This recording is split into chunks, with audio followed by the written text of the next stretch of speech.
আসসালামু আলাইকুম। অবিরাম বাংলা সংবাদে সবাইকে স্বাগত জানাচ্ছি আসিফুর রহমান সাগর। 21শে আগস্ট গ্রেনেড হামলার মামলায় আসামিদের ডেথ রেফারেন্স এবং আপিল আবেদনের বিষয়ে আজ রায় দেবেন হাইকোর্ট। বিচারপতি AK-M আসাদুজ্জামান ও বিচারপতি সৈয়দ এনায়েত হোসেনের দ্বৈত বেঞ্চে এই রায় হবে। গত 21শে নভেম্বর শুনানি শেষে মামলা দুটি রায়ের জন্য অপেক্ষমান রাখেন উচ্চ আদালত। 2004 সালের 21শে আগস্ট শেখ হাসিনার সমাবেশে গ্রেনেড হামলার ঘটনায় করা হত্যা ও বিস্ফোরক মামলায় 2018 সালে সাবেক স্বরাষ্ট্র প্রতিমন্ত্রী লুৎফুজ্জামান বাবর, শিক্ষা উপমন্ত্রী আব্দুস সালাম পিন্টু সহ 19 জনকে মৃত্যুদণ্ড দেয় দ্রুত বিচার ট্রাইব্যুনাল। এছাড়া বিএনপির ভারপ্রাপ্ত চেয়ারম্যান তারেক রহমান সহ 19 জনকে যাবজ্জীবন ও 11 জনকে বিভিন্ন মেয়াদে সাজা সহ অর্থদণ্ড দেয় বিচারিক আদালত। ওই বছরই ডেথ রেফারেন্সের নথি আসে হাইকোর্টে, পরে আসামিদের পক্ষে আপিল করা হয়। ডেথ রেফারেন্স এবং আপিলের শুনানি শেষে রায়ের দিন ধার্য করেন উচ্চ আদালত। এতে আসামিরা খালাস পাবেন বলে আশা তাদের আইনজীবীর। যেহেতু মামলা কোনো আসামির বিরুদ্ধেই প্রমাণিত হয়নি, কাজেই এই নন অ্যাপিলিং অ্যাকিউজড হিসাবে তারেক রহমান সাহেব বা অন্য যারা আছেন, কাজী কায়কোবাদ এবং অন্যরা, তারাও এই বেনিফিট পাবেন। এভাবে কোর্টের কাছে আমরা নিবেদন রেখেছি। তো কোর্ট কি করবেন এটা কোর্টের বিষয়। আমাদেরকে খুব অ্যাংশাসলি উই আর ওয়েটিং। আশা করি এই মামলায় আমরা ন্যায় বিচার পাব। শুরু হলো মহান বিজয়ের মাস ডিসেম্বর। 30 লাখ শহীদ আর 2 লাখ মা বোনের সম্ভ্রমের বিনিময়ে অর্জিত হয় এই বিজয়। বাংলাদেশের সুদীর্ঘ রাজনৈতিক ইতিহাসের শ্রেষ্ঠ ঘটনা 1971 সালের মহান মুক্তিযুদ্ধ। সশস্ত্র স্বাধীনতা সংগ্রামের এক ঐতিহাসিক ঘটনার মধ্য দিয়ে বাঙালি জাতির হাজার বছরের সামাজিক, রাজনৈতিক ও অর্থনৈতিক স্বপ্ন পূরণ হয় ডিসেম্বর মাসে। বাঙালি জাতির সর্বশ্রেষ্ঠ অর্জন মুক্তিযুদ্ধের অবিস্মরণীয় গৌরবদিত চূড়ান্ত বিজয় আসে এই মাসের 16ই ডিসেম্বর। স্বাধীন জাতি হিসেবে বিশ্বে আত্মপরিচয় লাভ করে বাঙালিরা, অর্জন করে নিজস্ব ভূখণ্ড আর সবুজের বুকে লাল সূর্য খচিত নিজস্ব জাতীয় পতাকা। দীর্ঘ 9 মাসে রক্তক্ষয়ী মুক্তিযুদ্ধের চূড়ান্ত বিজয় অর্জিত হয়, জাতি অর্জন করে হাজার বছরের স্বপ্নের স্বাধীনতা। এদিকে মহান বিজয়ের মাস উপলক্ষে শোভাযাত্রা করেছে ঢাকা বিশ্ববিদ্যালয়। সকালে উপাচার্য অধ্যাপক ডক্টর নিয়াজ আহমেদ খানের নেতৃত্বে অপরাজেয় বাংলা থেকে শোভাযাত্রাটি শুরু হয়ে TSC এলাকা ঘুরে উপাচার্যের বাসভবনের সামনে এসে শেষ হয়। এতে ঢাকা বিশ্ববিদ্যালয়ের সাবেক, বর্তমান শিক্ষক, শিক্ষার্থী ও কর্মকর্তা কর্মচারীরা অংশ নেন। এ সময় উপাচার্য বলেন, জুলাই আগস্ট গণঅভ্যুত্থানে যারা জীবন দিয়েছে তাদের স্মৃতি নিয়ে আগামীর যাত্রা শুরু করবে বাংলাদেশ। ঢাকা বিশ্ববিদ্যালয় জাতির উন্নয়নে কাজ করতে দায়বদ্ধ জানিয়ে সকল ষড়যন্ত্র মোকাবেলা করে সামনে এগিয়ে যাওয়ার আহ্বান জানান তিনি। পরে বিশ্ববিদ্যালয়ের সঙ্গীত বিভাগের শিক্ষক শিক্ষার্থীদের অংশগ্রহণে দেশাত্মবোধক মুক্তির গান ও বিজয়ের গান পরিবেশনার মধ্য দিয়ে শেষ হয় কর্মসূচি। এই গণ অভ্যুত্থানের পরিপ্রেক্ষিতে আমাদের এখন দায় এবং দায়িত্ব অনেক বেড়ে গেছে। আমাদের পিছনে যাবার আর কোনো পথ নেই। সবাইকে নিয়ে আমরা এই বিজয় মাসের শুরুতে অঙ্গীকার করছি, সবাইকে নিয়ে আমরা আমাদের দেশটাকে এগিয়ে নেব, যার যার পর্যায় থেকে তার দায়িত্ব পালন করব। কিশোরগঞ্জের মিঠামইনে নিরীহ ও সংখ্যালঘু পরিবারের জমি দখল করে শত কোটি টাকার প্রেসিডেন্ট রিসোর্ট বানিয়েছেন পলাতক সাবেক ডিবি প্রধান হারুনুর রশিদ। ছাত্র জনতার বিপ্লবের পর এটি কার্যত পরিত্যক্ত। পুলিশের চাকরি করে কিভাবে কোটি কোটি টাকার মালিক হলেন হারুন, তা জানতে চান এলাকাবাসী। কিশোরগঞ্জ প্রতিনিধি সাইফুল মালিক চৌধুরীর রিপোর্ট, জানাচ্ছেন মনির হোসেন তপু।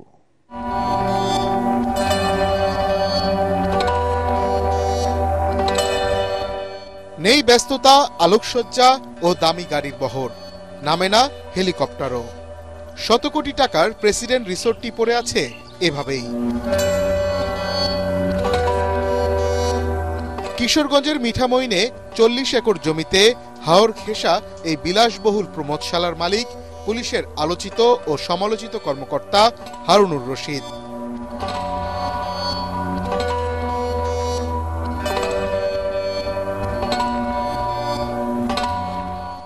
সরেজমিনে গিয়ে দেখা যায় রিসোর্টের প্রধান ফটকে ঝুলছে তালা। কর্মচারী থেকে তত্ত্বাবধায়ক কাউকে পাওয়া যায়নি। শুনশান ভুতুরে পরিবেশ, বিভিন্ন প্রাণীর চলাচলও বেড়েছে। অথচ স্থানীয়দের ভাষ্য, কিছুদিন আগেও সাবেক মন্ত্রী, MP, পুলিশ প্রশাসন, অভিনয় শিল্পী সহ ধন্যাঢ্যদের পদচারণায় গমগম করত রিসোর্টটি। ডিবি হারুন প্রেসিডেন্ট রিসোর্ট করতে গিয়া অনেকের জায়গা জমি এবং এর ভিতরে আমার দাদার সম্পত্তি ছিল অনেক। আমার দাদার নাম শ্রীকান্ত দাস। সম্পত্তি নিয়ে সে জোরপূর্বক এখানে জায়গা দখল করে প্রেসিডেন্ট রিসোর্ট করছে। সব কিছু লুটপাট এবং হাজার হাজার কোটি টাকা এরা উধাও করে নিয়ে গেছে। কিন্তু আমরা নির্ভয় কোনো কথা বলতে পারছি না। স্থানীয়রা অভিযোগ করেন, ভয় দেখিয়ে অনেকের জমি দখল করে রিসোর্টটি নির্মাণ করেছিলেন হারুনুর রশিদ। আমার একটা জায়গা আছে প্রেসিডেন্ট রিসোর্টে, ওই জায়গাটা ডিবি হারুনে অনেকদিন ধরে দখল করে রাখছে, আমি যাইতে পারি নাই। 5 আগস্ট ছাত্র জনতার অভ্যুত্থানে পতন হয় শেখ হাসিনার। আওয়ামী লীগের অনেক নেতার মতো লাপাত্তা হারুনুর রশিদও। প্রেসিডেন্ট রিসোর্টটির ব্যবস্থাপনা পরিচালক হিসেবে দেখভাল করতেন হারুনের ছোট ভাই doctor Shahriar.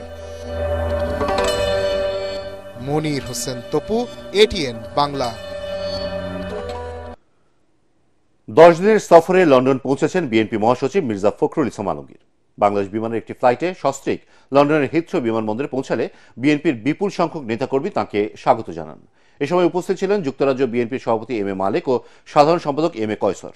BNP chairperson Begum Khaleda জিয়ার চিকিৎসা, দলের ভারপ্রাপ্ত চেয়ারম্যান তারেক রহমানের দেশে প্রত্যাবর্তন সহ বর্তমান রাজনৈতিক পরিস্থিতি সহ সাংগঠনিক বিষয়ে গুরুত্বপূর্ণ আলোচনা করতেই মির্জা ফখরুল লন্ডনে গেছেন বলে দলীয় সূত্রে জানা গেছে। 11 ডিসেম্বর বিএনপি মহাসচিবের ঢাকায় ফেরার কথা রয়েছে।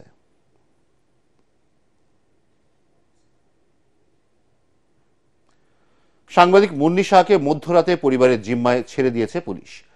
এর আগে গত রাত 9টার দিকে রাজধানীর কারওয়ান বাজারে বিক্ষুব্ধ জনতার তোপের মুখে পড়েন এই সাংবাদিক। পরে তেজগাঁও থানা পুলিশ তাকে উদ্ধার করে থানায় নিয়ে যায়। সেখান থেকে নিরাপত্তার স্বার্থে তাকে ডিবি কার্যালয়ে নেওয়া হয়। সেখানে যাত্রাবাড়ি থানার একটি মামলায় তাকে গ্রেফতার দেখানো হয়েছে। কিন্তু বিক্ষুব্ধ জনতার তোপের মুখে প্যানিক অ্যাটাকে অসুস্থ হয়ে পড়া সহ সার্বিক দিক বিবেচনায় 497 ধারায় পরিবারের জিম্মায় মুন্নি শাহকে ছেড়ে দিয়েছে পুলিশ। এজন্য 4 মামলায় আত্মসমর্পণ করে তাকে আদালত থেকে জামিন নেওয়ার শর্ত দেওয়া হয়েছে।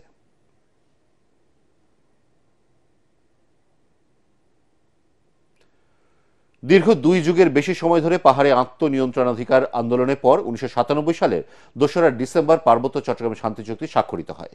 অথচ চুক্তির 27 বছরেও বহু ধারা উপধারা আজও অবাস্তবায়িত রয়ে গেছে বলে মনে করেন পাহাড়ি নেতা ও সাধারণ পাহাড়িরা।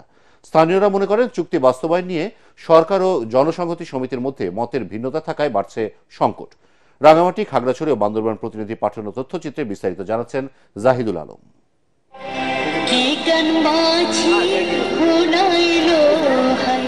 পাহাড়ের শান্তি চুক্তি স্বাক্ষরের পর পার হয়েছে 27 বছর। দীর্ঘ এই সময়ে পরিপূর্ণভাবে চুক্তি বাস্তবায়ন নিয়ে জনসংহতি সমিতির সাথে দ্বন্দ্ব ছিল বিগত আওয়ামী লীগ সরকারের। পার্বত্য চুক্তির 72টি ধারার মধ্যে 25টি ধারা বাস্তবায়িত হয়েছে, 18টি ধারা আংশিক বাস্তবায়িত এবং 29টি ধারা যেগুলো মৌলিক অত্যন্ত গুরুত্বপূর্ণ ধারা, এগুলো এখনো বাস্তবায়নের কোনো উদ্যোগ গ্রহণ করেনি সরকার। আশা করছি যে বর্তমান সরকার নতুন দিনের নতুন দিগন্তে নতুন ধ্যান ধারণায় পার্বত্য চট্টগ্রামের সমস্যাকে সমাধান কল্পে অ্যাড্রেস করবে। সাধারণ মানুষের প্রত্যাশা পাহাড়ের শান্তি ফিরিয়ে আনতে রাজনৈতিক দলগুলোর সাথে বসে শান্তি চুক্তি বাস্তবায়ন করবে সরকার। বর্তমান সরকারের থেকে আমরা আশা করি যে যদি কিছু উদ্যোগ নেওয়া হয় তাহলে সেটাই ফলপ্রসূ হবে বলে মনে হয়।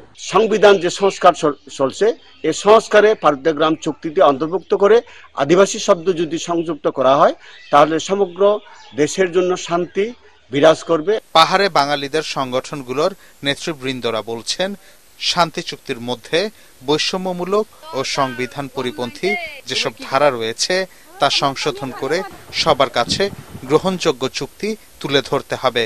সাংবিধানিক যে সাংঘর্ষিক ধারাগুলো এই চুক্তিতে অন্তর্ভুক্ত করা আছে, ধারাগুলো পরিবর্তন করতে হবে এবং পার্বত্য চট্টগ্রাম আঞ্চলিক পরিষদ এটা এখন পুনর্গঠন করার সময় এসেছে, এটাকে পুনর্গঠন করতে হবে এবং নির্বাচনের মাধ্যমে জেলা পরিষদ আঞ্চলিক পরিষদগুলো গঠন করা খুবই প্রয়োজন।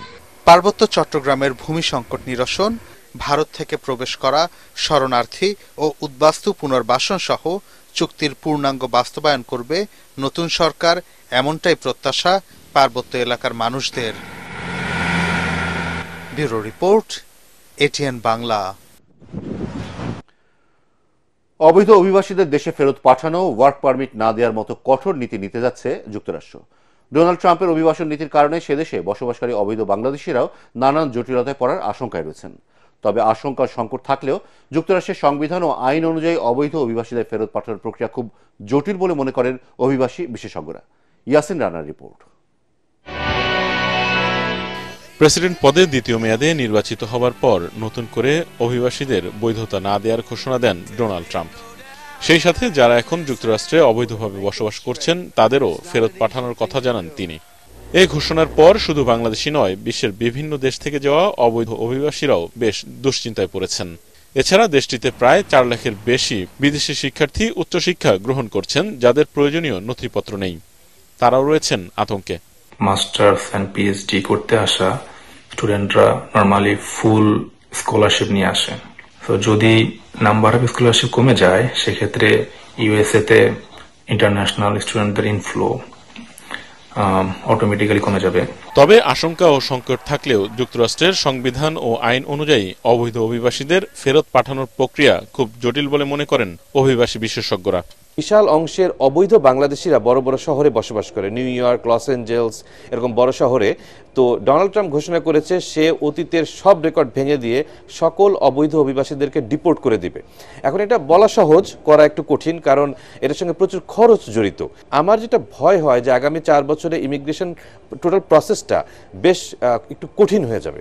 এছাড়া স্কলারশিপ ও কাজের সুযোগ সহ নানা সুযোগ সুবিধা কমে যাওয়ার আশঙ্কা করছেন প্রবাসী শিক্ষার্থীরা। এ অবস্থায় নতুন সরকার ক্ষমতা নেয়ার আগেই বিদেশি শিক্ষার্থীদের নিজ ক্যাম্পাসে ফিরে আসার পরামর্শ দিয়েছে দেশটির বিশ্ববিদ্যালয়গুলো। ডিগ্রি নেওয়ার পরে নরমালি স্টেম স্টুডেন্টরা 3 বছরের একটা টেম্পোরারি ওয়ার্ক পারমিট পেত। এখন যদি ট্রাম্প এসে এই ডিগ্রির পরে 3 বছর যে ওয়ার্ক পারমিটটা দেওয়ার প্রসেস ছিল ওটা যদি লিমিটেড করে দেয়, তাহলেও আপনার ইউএসএ তে স্টুডেন্ট আসা কমে যাবে। যে গত 4 বছর বাংলাদেশ থেকে যারা ইন্টারন্যাশনাল স্টুডেন্ট হিসেবে গিয়েছিল এবং তারা যদি কোনো সরকারি বেনিফিট নিয়ে থাকে যেটার জন্য সে এলিজিবল না, তারা ঝামেলার সম্মুখীন হবে আগামী 4 বছরে। বিভিন্ন দেশ থেকে অ্যাসাইলাম নেয়া মেক্সিকো সীমান্ত দিয়ে অবৈধ প্রবেশ বন্ধে যুক্তরাষ্ট্র আরো কঠোর হবে, এমনটাই মত বিশেষজ্ঞদের। মেক্সিকো আমেরিকান যে বর্ডারটা এটা একেবারে ক্লোজড হয়ে যাবে, অলমোস্ট ক্লোজ হয়ে যাবে, কাজে অবৈধভাবে যাওয়া একেবারে কঠিন হয়ে যাবে।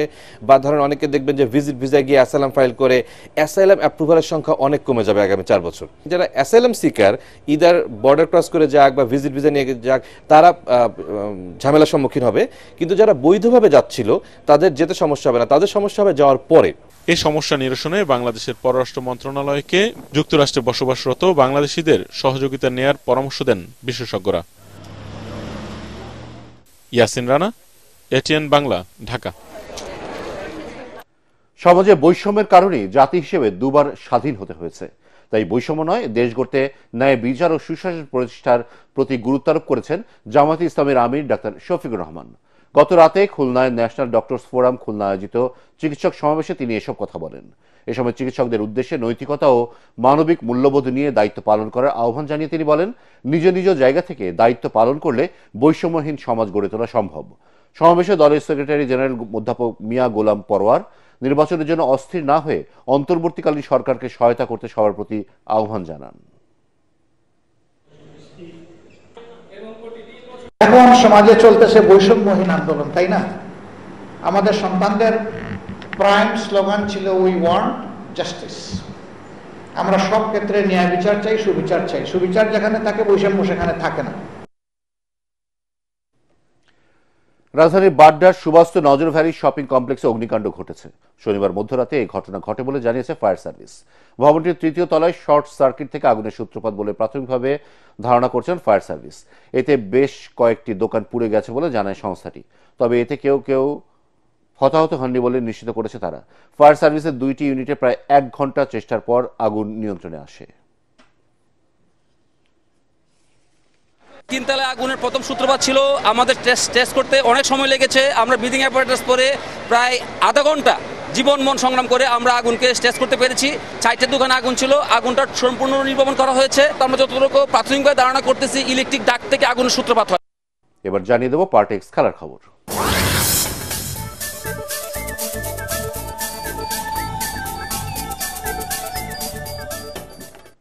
স্প্যানিশ লা লিগায় লাস পালমাসের কাছে 2-1 গোলে হেরেছে বার্সেলোনা। নিজেদের মাঠে ফেভারিট হিসেবে মাঠে নামে হান্সি ফ্লিকের দল। যদিও আগের 14 ম্যাচের 8টিতেই হারা পালমাসের বিপক্ষে 49 মিনিটে পিছিয়ে পড়ে কাতালানরা। 49 মিনিটে সান্দ্রোর গোলের পর বার্সেলোনাকে 61 মিনিটে সমতায় ফেরান রাফিনহা। তবে 6 মিনিট পরে সিলভার গোলে আবারও এগিয়ে যায় পালমাস। সেই গোল আর শোধ দিতে পারেনি বার্সেলোনা। এই পরাজয়ে টেবিলের শীর্ষস্থান হারানোর শঙ্কায় পড়েছে তারা। 2 ম্যাচ কম খেলা রিয়াল মাদ্রিদ পিছিয়ে মাত্র 4 পয়েন্টে।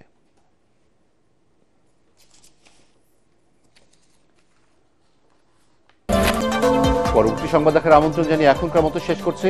এটিএন বাংলা সংবাদ ইউটিউবে দেখতে ব্রাউজ করুন youtube/ATN বাংলা।